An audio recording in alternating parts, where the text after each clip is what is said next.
नमस्कार विद्यार्थियों। अरे रुक जाओ, पहले इस क्वेश्चन के आंसर देखे जाओ फटाक से। ये 2 क्वेश्चन लिखे हैं मैंने।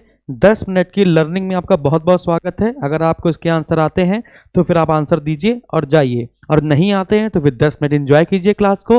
और आज हम लोग अधिगम अक्षमता के बारे में सारी चीजें जानने वाले हैं। तो जो आपका अधिगम अक्षमता विकार है उससे संबंधित 13 से 14 जो विकार है वो सारे आपको याद करवा कर हम लोग जाएंगे। क्वेश्चन लिखा हुआ है, लिखते समय जब बच्चा स्वयं से बातें करे, लिखता भी रहे और अपने आप से बातें करता रहे, ये कौन सा विकार है? डिस्ग्राफिया, डिसलेक्सिया, डिसकैल्कुलिया या डिस्फेसिया। नाम और चेहरा पहचानने में बच्चे को कठिनाई हो रही है, बताइए कौन सा विकार है? डिसग्राफिया, डिसलेक्सिया, डिसकैल्कुलिया या फिर डिस्फेसिया, है ना। वही 4 ऑप्शन दिए गए हैं। नहीं आता तो चलिए क्लास को स्टार्ट करते हैं। और आपको पहले बताना है कि डिसलेक्सिया किसे कहते हैं। डिसलेक्सिया, है ना, तो कैसे बताएंगे? आराम से देखिएगा, फटाफट से सारी चीजें याद करेंगे। डिसलेक्सिया क्या होता है? पढ़ने संबंधी विकार, है ना। क्या है? पढ़ने संबंधी विकार। डिसलेक्सिया क्या है? पढ़ने संबंधी विकार है। याद रखिएगा, जब बच्चे को पढ़ने में कठिनाई होती है, पठन में पढ़ाई या फिर किसी चीज को पढ़ने में कठिनाई हो रही होती है तो इसे कहते हैं डिसलेक्सिया। डिसग्राफिया किसे कहते हैं? ग्राफ मतलब होता है चित्र बनाना, लिखना लिखना, है ना। तो लिखने संबंधी, ये पढ़ने संबंधी हो गया, तो ग्राफिया क्या हो जाएगा? लिखने संबंधी विकार। जब बच्चे के अंदर क्या हो? लिखने संबंधी विकार हो तो उसे कहते हैं डिसग्राफिया। कैलकुलिया, कल, है ना, कैलकुलेट किस में करते हैं? गणित में। तो गणना संबंधी विकार हो, जब बच्चे को गणना संबंधी विकार हो। कैलकुलिया हमेशा मैथ में आता है ना, तो याद रखना है आपको। गणना संबंधी विकार अगर आपका होता है तो डिसकैल्कुलिया आता है ना। अब क्वेश्चन बना कि डिसप्रेक्सिया।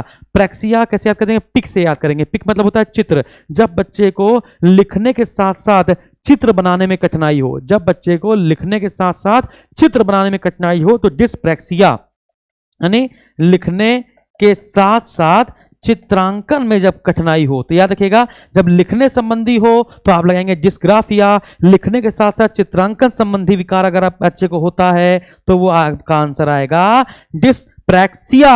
बताइए, डिसलेक्सिया याद हुआ, लर्न से बना, रटना, पढ़ना, है ना। हम लोग कैसे पढ़ते हैं? पढ़ते रहते हैं, पढ़ते रहते, रटते हैं। लर्न मतलब याद करना, याद कैसे करते हैं? पढ़ पढ़ के याद करते हैं। तो ये ग्राफ मतलब चित्र हो गया, लेखन संबंधी हो गया। कैलकुला, तो कैलकुला मतलब क्या है? कैलकुलेट करते हैं, तो गणित संबंधी या गणना संबंधी विकार हो गया। डिसप्रेक्सिया, प्रेक्सिया पिक से बना है, पिक मतलब चित्र, लिखने के साथ साथ चित्रांकन संबंधी कठिनाई। अगला लिखा है dysthymia, dysmorphia, aphasia, dysphagia, bulimia, progeria. इस प्रकार से क्वेश्चन दिए गए हैं। कैसे करेंगे?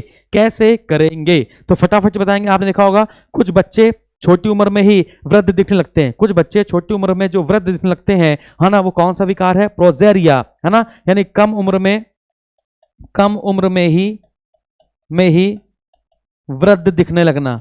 कम उम्र में ही वृद्ध दिखने लगना, ये कौन सा विकार होता है? प्रोजेरिया विकार होता है। बुलिमिया, है ना, भोजन ग्रहण संबंधी विकार होता है। भोजन ग्रहण की प्रवृत्ति संबंधी विकार है। प्रवृत्ति संबंधी विकार है। वीडियो बहुत बड़ा ना हो जाए इसलिए शॉर्ट करते हैं। और एक प्रश्न तो आता ही आता है इससे। इसकी पीडीएफ भी मिलेगी कहां पर? टीचर भर्ती गुरुकुल के टेलीग्राम पर, डिस्क्रिप्शन में लिंक दिया गया है। अब देखिएगा, अफेजिया, डिस्फेजिया। अफेजिया और डिस्फेजिया, है ना। अफेजिया कैसे याद करते हैं? अफेयर से, है ना। और अफेयर कब होता है? जब आपका कम्युनिकेशन बहुत अच्छा होता है। अगर आप किसी लड़की से बातचीत कर रहे हैं, कम्युनिकेशन आपका अच्छा है तो अफेयर हो जाएगा। और अगर नहीं अच्छा है तो कहां से अफेयर हो पाएगा? तो अफेजिया क्या है? अफेजिया, है ना, भाषा संप्रेषण संबंधी, है ना, कम्युनिकेशन संबंधी, भाषा संप्रेषण संबंधी जो विकार होता है वो अफेजिया है। लेकिन आप शरीर से स्वस्थ हैं लेकिन कम्युनिकेशन सही नहीं हो पा रहा है तो अफेजिया है। लेकिन आप शारीरिक रूप से विकार हैं, आपके अंदर शारीरिक रूप से विकार है और कम्युनिकेशन नहीं कर पा रहे हैं तो वो कैसा है? डिस्फेजिया। यानी जब अफेजिया शारीरिक विकार के साथ हो, जब अफेजिया शारीरिक विकार के साथ हो, है ना, तो उसे कहते हैं डिस्फेजिया। अब लिखा है डिस्मॉर्फिया। डिस्मॉर्फिया क्या होता है? जब कोई व्यक्ति अपने आप को सबसे ज्यादा सुंदर समझता है, ताकतवर समझता है, बलवान समझता है, उसको लगता है कि ओवर कॉन्फिडेंस रहता है हमेशा कि ये तो मैं कर दूंगा, तो उसे क्या होता है? डिस्मॉर्फिया होता है ना। दूसरों से, है ना, दूसरों से स्वयं को सदैव बेहतर समझना, बेहतर समझना, ये क्या होता है? है ना, डिस्मॉर्फिया। अब आता है डिस्थीमिया। क्या आता है बच्चे मेरे? डिस्थीमिया। अब आप बताएंगे डिस्थीमिया क्या होता है, उतनी देर से मैं बता रहा हूं। अच्छा एक बात बताता हूं मैं आपको, डिसलेक्सिया पढ़ने संबंधी विकार है, डिस्ग्राफिया लिखने संबंधी विकार है, डिसकैलकुलिया गणना संबंधी विकार है, डिस्प्रैक्सिया लिखने के साथ साथ चित्रांकन संबंधी विकार है। लेकिन अगर मैं आपसे कहूं, लिखना तो है, लेकिन अगर मैं आपसे कहूं कि वर्तनी संबंधी विकार कौन सा है, अगर मैं आपसे कहूं कि बताइए वर्तनी संबंधी विकार कौन सा है, तब आपका आंसर क्या आएगा? वर्तनी संबंधी। तो लेखन संबंधी तो आप बता देंगे डिस्ग्राफिया, लेखन और चित्रांकन संबंधी बता देंगे आप डिस्प्रैक्सिया। लेकिन जब आपसे पूछा जाएगा कि बताइए, आपसे पूछा जाएगा वर्तनी संबंधी, बताएंगे वर्तनी, जब वर्तनी गलत हो रही हो तो वर्तनी संबंधी विकार क्या कहलाएगा? तो डिसआर्थोग्राफिया। डिसआर्थोग्राफिया। वीपीडी का फुल फॉर्म पूछा जाता है विजुअल परसेप्शन डिसऑर्डर। इसका मतलब क्या है ना, दृश्य संबंधी विकार। क्या है? दृश्य संबंधी विकार है। और ये जो ऑडिटरी लिखा हुआ यानी ऑडिया से है, तो ये आपका हो जाएगा श्रवण संबंधी। क्या हो जाएगा? श्रवण संबंधी विकार। तो ये आपका श्रवण संबंधी विकार होगा। फुल फॉर्म याद कीजिएगा, एपीडी का ऑडिटरी प्रोसेसिंग डिसऑर्डर, वीपीडी का विजुअल परसेप्शन डिसऑर्डर। अब लिखा है डिमेंशिया। डिमेंशिया मतलब क्या होता है? डिमेंशिया तर्क ना कर पाना, समझे, आर्गुमेंट बहस ना कर पाना, या फिर स्मरण शक्ति का कम हो जाना। तो क्या लिखेंगे? तर्क ना कर पाना, तर्क ना कर पाने संबंधी विकार, तर्क ना कर पाने संबंधी विकार, है ना। और स्मरण शक्ति का कमजोर हो जाना, स्मरण शक्ति क्षीण हो जाना, स्मरण शक्ति क्षीण हो जाना, है ना। अब आगे बढ़ते हैं, एक बचा गया है डिस्थीमिया। तो डिस्थीमिया संबंधी क्या है? तनाव संबंधी विकार। तनाव संबंधी यानी हमेशा किसी ना किसी बात का तनाव, है ना, टेंशन। तो तनाव संबंधी विकार डिस्थीमिया। एक बार फटाफट से याद करेंगे बिना टेंशन लिए, एक बार फिर से याद करेंगे।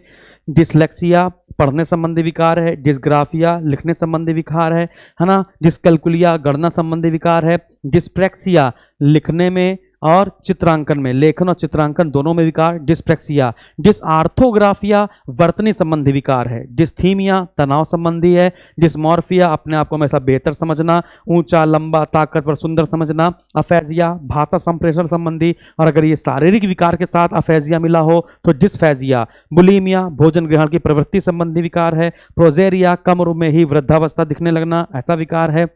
डिमेंशिया तर्क न कर पाने का विकार या स्मरण शक्ति का कमजोर हो जाना। एपीडी का full form auditory processing disorder, श्रवण संबंधी विकार है। वीपीडी विजुअल परसेप्शन डिसऑर्डर, दृश्य संबंधी विकार है। डिसआर्थोग्राफिया मैं आपको पहले ही बता चुका हूं। अब ये क्वेश्चन लिखा है कि बताइए लिखते समय स्वयं से बातें करना, लिखते समय स्वयं से बातें करना ये कौन सा विकार है? डिस्ग्राफिया है ना, डिसलेक्सिया है, डिस्कैलकुलिया है या डिस्फेसिया है? इस क्वेश्चन का आंसर मैं कमेंट बॉक्स में पिन करूंगा, ठीक है।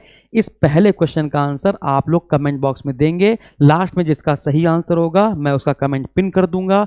इसका आंसर याद रखेंगे, नाम और चेहरा पहचानने में कठिनाई, अंक पहचानने में कठिनाई, टेबुलर फॉर्म या सारणी बनाने में कठिनाई, ये सब आपका डिस्कैलकुलिया है।